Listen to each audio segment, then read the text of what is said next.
പെൺകുട്ടികൾ എത്രയും വേഗം കല്യാണം കഴിച്ചു പോകുന്നതാണ് അവർക്ക് നല്ലതെന്ന് ചിന്തിക്കുന്ന ആൾക്കാരാണല്ലോ ഭാനുവമ്മ അച്ഛനൊക്കെ. ഇത് നമുക്ക് അവിടെ കൊണ്ടേക്കാം. ഇളയ മകളായ എന്റെ കാര്യത്തിലെങ്കിലും അച്ഛനൊന്ന് മാറി ചിന്തിക്കുമെന്ന് കരുതി. മതി മഞ്ചാടി. അച്ഛൻ നിനക്ക് വേണ്ടി ഒരു കല്യാണം ആലോചിച്ചിട്ട് നീ അത് വേണ്ടെന്ന് പറഞ്ഞപ്പോ അച്ഛൻ വല്ലതും പറഞ്ഞു ഇല്ലല്ലോ? അപ്പൊ പിന്നെ അച്ഛൻ വീണ്ടും നിനക്ക് മറ്റൊരു കല്യാണം ആലോചിക്കുമെന്ന് എനിക്ക് തോന്നുന്നില്ല. അച്ഛന് നീ ആ രീതിയിൽ വിലയിരുത്തേം വേണ്ട. അച്ഛൻ എനിക്ക് കല്യാണം തന്നെ ആലോചിക്കുന്നെങ്കിൽ അനുചേച്ചി എതിര് നിൽക്കോ? ഞാൻ എന്തിനാ എതിർക്കുന്നെ? നീ തന്നെ എതിർത്താ മതി. നിനക്ക് അതിനുള്ള സ്വാതന്ത്ര്യം ധൈര്യമൊക്കെ ഉണ്ടല്ലോ. നമ്മുടെ അച്ഛൻ ഒരിക്കലും നിന്നെ പിടിച്ചു കെട്ടി കല്യാണം കഴിപ്പിക്കൊന്നും ഇല്ലല്ലോ മഞ്ചാടി. അത് മതി. എനിക്കെന്തായാലും സ്വാതന്ത്ര്യം ഉപയോഗിക്കാന്ന് ചേച്ചി പറഞ്ഞല്ലോ. നമ്മൾ എത്ര മണിക്കാ പോകുന്നേ? ആ ടൈം ദാസങ്ങളെ വിളിച്ചു പറയും. ഇത്തവണ പഞ്ചരത്രത്തിൽ വിഷു ആഘോഷിക്കാൻ അദ്ദേഹം വരുന്നുണ്ട്.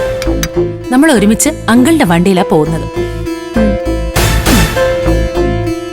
കടിക്കല്ലേ വെച്ചു മോനെ? വിശക്കുന്നുണ്ടോടാ?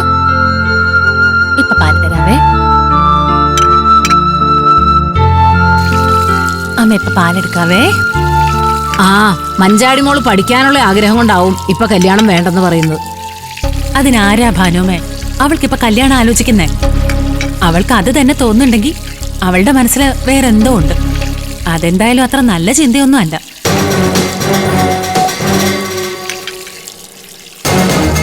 ആ ഭാനുമേ.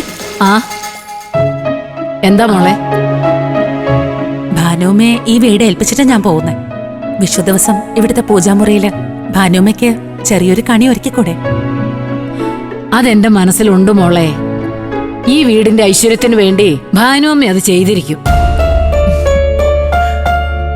ഈ വീട് വാടകയ്ക്ക് എടുത്തപ്പോ ഞാനും ഇന്ദ്രേട്ടനും മോനും കൂടി ആദ്യമായിട്ട് ഇവിടെ വന്നപ്പോ ഇതായിരിക്കും ഇനി ഞങ്ങളുടെ ലോകമെന്ന് ഞാൻ വിചാരിച്ചു.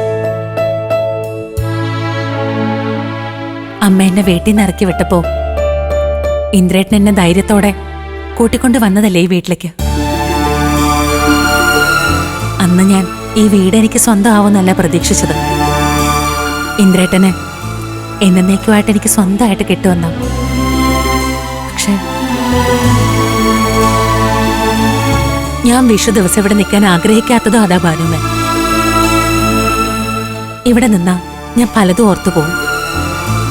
വെറുതെ എന്തിനാ ഒരു നല്ല ദിവസം കണ്ണീരിലാഴ്ത്തുന്നത്? ആ മോളകത്തേക്കല്ലേ, ഞാൻ കുഞ്ഞിനുള്ള പാല് കാച്ചിക്കൊണ്ട് വരാം.